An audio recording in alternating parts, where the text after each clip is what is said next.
In this video, I'm going to show you how to find the greatest common factor, or GCF, using the Euclidean algorithm. So this was a new algorithm I found out about today while I was researching factorization. And so how it works is you take two numbers, say 90 and 48, and we want to find the GCF for these numbers. What we're going to do is subtract the smaller number from the larger one, and then we get this. So now what we're going to do is take the smaller of the two numbers here, and we're going to repeat the process. So now we're going to do 48 minus 42, and that's going to give us 6. All right, keep moving down. So now we're going to look at these two numbers, and we're going to do 42 minus 6. This gives us 36. And again, we repeat. 36 minus 6 is 30. 30 minus 6, 24. 24 minus 6, 18.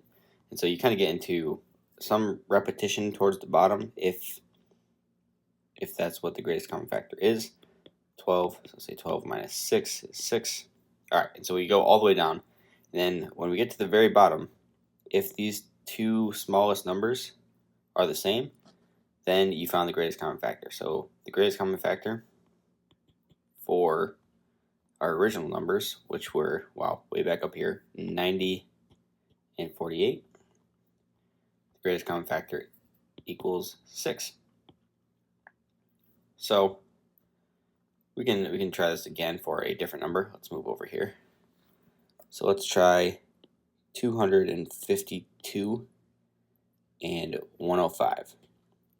So the process here, subtract the smaller number from the larger number, gives us 147. Then we take these two numbers and subtract the smaller one from the larger one. This gives us 42. Take these two, repeat, gives us 63. Trust me, this one's a little bit shorter than the last one.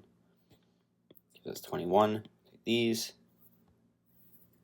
42 minus 21 is 21. So we've reached the bottom, and our two numbers did not change.